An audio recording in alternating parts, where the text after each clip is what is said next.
미래를 준비하는 하나님의 지혜라는 제목으로 말씀을 드리겠습니다. 우리가 미래를 알 수는 없지만 이 미래를 어떻게 준비하는 하나님의 지혜를 가지고 살 것인가, 그렇다면 그 하나님의 지혜가 무엇이며 어떻게 준비할 것인가에 대한 말씀을 전해드리려 합니다. 급변하는 시대에 그 미래에 일어날 일에 대해서 미국 펜실베니아 주립 심리학 교수님이 연구를 했는데, 앞으로 미래에 일어날 일에 대해서 어떻게 생각하고 마음가짐을 갖고 있습니까? 그러니까 79%가 걱정하고 염려한다 라고 응답을 했고요, 16%가 미래를 어떻게 준비해야 될까 생각하고 있다 라고 알려졌고요, 나머지 5%가 되는 대로 살지, 우리는 어떤 현실에도 받아들일 수 있어, 또 아니면 그냥 포기하고 산다, 미래는, 이렇게 답변을 5%가 했다고 합니다. 그런데 연구팀이 많은 사람들의 이 걱정과 염려의 구체적인 내용을 봤더니 앞으로 이루어질 것에 대한 막연한 생각이지 현실로 이루어지는 걱정, 염려거리는 거의 없더랍니다. 그러니까 안 해도 될 걱정하고 있더라 라는 그런 연구 발표를 했다고 하는데요, 저는 여기서 준비하는 16%가 참 지혜롭다라는 생각을 해보게 되었습니다. 믿음의 성도들은 언제나 준비하는 그런 마음 자세를 갖고 사셔야 합니다. 내일 어떤 일이 벌어질지 우리는 아무도 모릅니다. 그래서 미지의 세계이기 때문에 두렵기도 합니다. 그래서 걱정도 되기도 합니다. 그러나 우리 믿음의 성도들은 그런 두려움과 걱정을 내려놓고 그런 미래를 우리가 어떻게 준비하며 살아야 될까, 이런 마음가짐을 살면 하나님이 얼마나 기뻐하실까. 또한 그런 준비하는 자세를 통해 하나님은 우리에게 밝은 미래를 약속하실 것을 믿습니다. 여러분, 오늘 읽으셨던 이 성경의 내용은 여러분 잘 아는 것처럼 바로의 꿈에 대한 얘기였습니다. 애굽의 나일 강가에서 통통하고 살찌고 튼실한 7 암소가 올라와서 풀을 뜯고 있는 모습을 보았습니다. 그런데 잠시 후에 파리하고 살이 쏙 빠지고 아주 독하게 생긴 7 암소가 올라와서 살진 7 암소를 잡아먹고 거기에 있는 모든 풀도 다 먹어버리는 꿈이었습니다. 이 꿈을 한참 생각하다가 그 다음 날에 또 꿈을 꾸는데 들판에 곡식들이 자라 올라오는데 아주 튼실한 7 이삭이 올라오는 것이었습니다. 근데 잠시 후에 아주 마르고 쭉정이만 남은 7 이삭이 나타나더니 튼실한 7 이삭을 잡아 먹어버리는 겁니다. 이 꿈을 이 바로가 꾸고 난 뒤에 꿈에 대한 것이 어떤 의미일까? 마음이 번민해서 신하들을 부릅니다. 그리고 유명한 점술가들을 부르죠. 그리고 현인들이라고 알려진 시대를 분별할 수 있는 그런 신하들을 불러놓고 이 꿈을 말해줍니다. 그런데요, 이 꿈을 해석하는 자가 없더라는 겁니다. 그렇다면 이 꿈이 과연 어디서 비롯됐다는 것일까요? 하나님에게서요.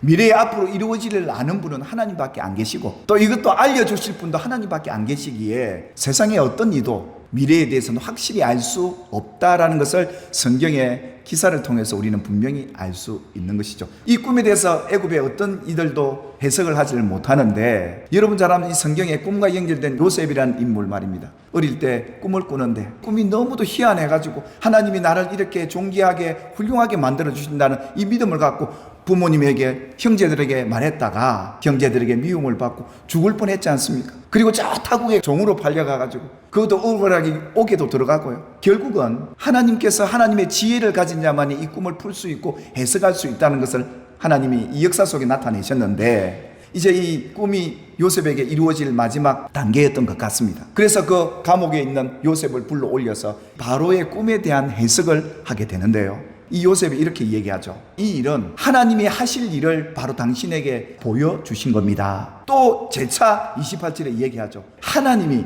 앞으로 하실 그 일에 대해서 당신에게 보여주신 꿈이었습니다. 믿지 않는 바로에게 하나님이 하실 일을 꿈으로 보여주셨다라고 요셉이 강조를 하면서 뭐라고 얘기하느냐면, 이 꿈도 그냥 한 번으로 끝났던 게 아니고 2번에 겹쳐서 꾸게 하신 이유가 있었습니다. 하나님이 속히 일어날 일에 대해서 하나님이 당신에게 하실 일을 이렇게 보이신 겁니다 라는 겁니다. 그러면서 뭐라고 얘기하느냐, 그 꿈에 대한 해석과 앞으로 이 꿈에 대한 대비, 준비를 어떻게 할 것인가에 대해서 왕에게 이렇게 아뢰죠. 이 땅에도 명철하고 지혜로운 사람들이 많을 텐데 그 사람들을 모아주십시오. 그 사람들이 나라를 다스려야 합니다. 살진 송아지, 알고 있는 곡식은 7년의 풍년을 얘기하는 것이고, 풍년이 뭐 좋지 않습니까? 얼마나 좋습니까? 그런데 뒤에 흉년이 따라온다는 겁니다. 이 흉년과 풍년을 하나님이 보여주신 겁니다. 그러면서 뭐라고 얘기합니까? 미래를 준비해야 됩니다. 풍년이 일어날 때 어떻게 하고 흉년을 들었을 때 어떻게 해야 될 것을 해석을 해주는데요, 이 흉년을 어떻게 대비할 것인가, 이것을 요셉이 알려주게 되죠. 아무도 이 해석을 못했는데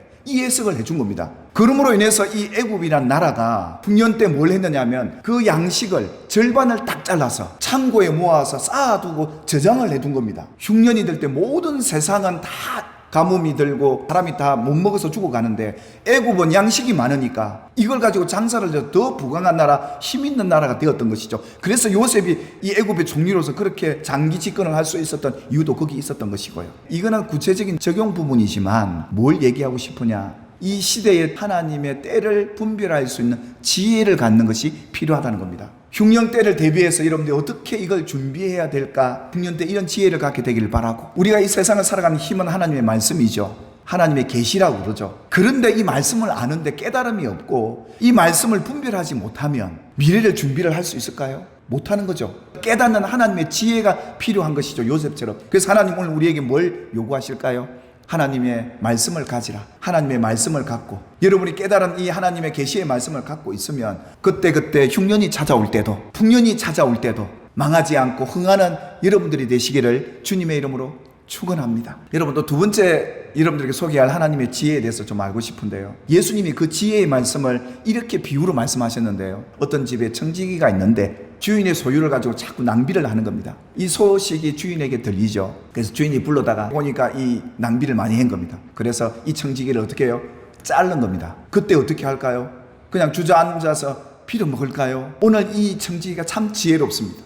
주인이 내 직분을 빼앗았으니 내가 이제 무엇을 할까? 고민하고 고민을 하다가 할 일을 알았다.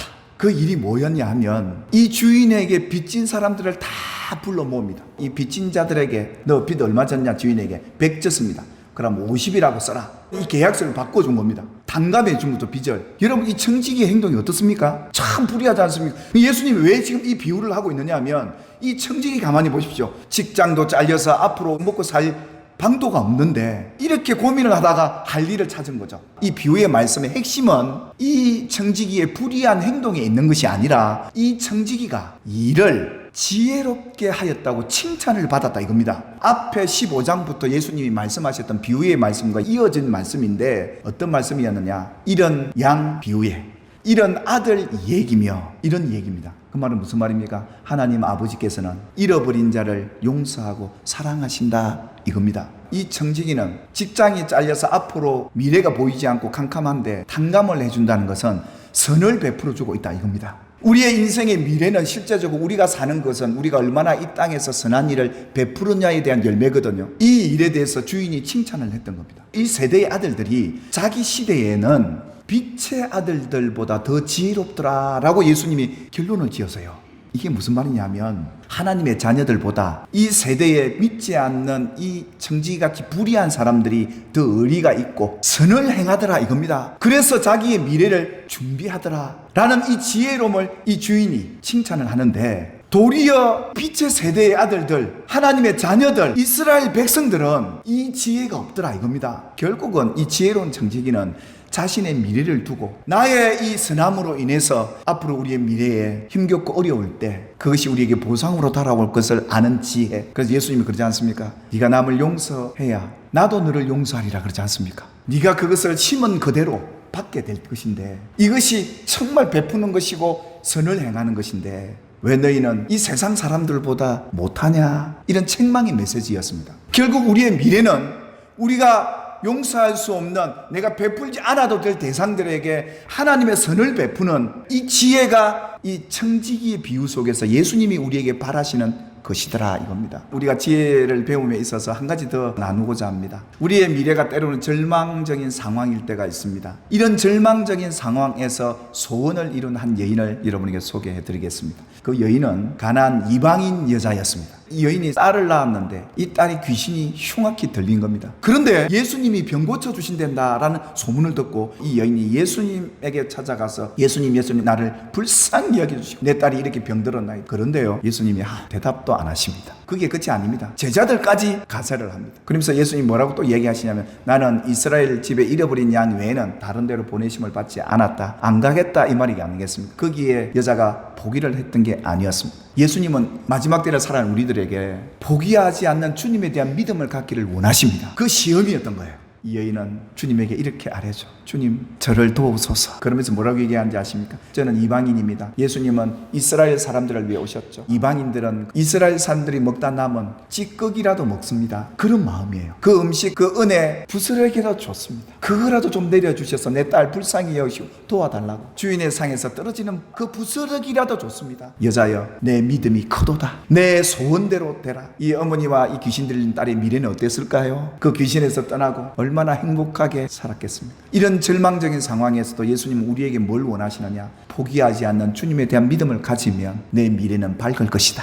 자유할 것이다. 부유해질 것이다. 오늘 하나님이 바로에게 보여준 꿈에 대해서 이 요셉이 해석을 할 때 하나님이 하실 일에 대한 바른 해석이 있어야 합니다. 이 현실을 어떻게 바라보고 해석할 것인가에 대한 그 하나님의 뜻을 발견한 지혜가 필요하다는 거예요. 만일에 이 요셉이 없었다면, 이 꿈에 대한 하나님의 계시를 바로 해석해 줄 수 있는 사람이 없었다면 이 애굽은 흥하는 게 아니라 망했을 겁니다. 그런데 흉년을 준비하는 하나님의 지혜를 가진 요셉으로 인해서 애굽이 부강하고 더 부강한 나라로 설 수 있었던 것을 보게 되지요. 이런 지혜를 가진 사람들이 얼마나 필요할까요? 그렇다면 어떻게 우리가 이 때를 바라보는 지혜를 가질 수 있을까요? 너희 중에 누구든지 지혜가 부족하거든 모든 사람에게 후히 주시고 꾸짖지 아니하시는 하나님께 구하라. 그리하면 주시리라. 하나님이 여러분에게 할 일을 알려주는 지혜를 주실 줄 믿으시길 바랍니다. 그래서 늘 하나님을 의지하는 거예요. 잘 돼도 의지하고, 잘 됐을 때 지혜가 있어야 흉년을 준비할 거 아닙니까? 오늘 저와 여러분들이 미래를 준비하는 하나님의 지혜를 받아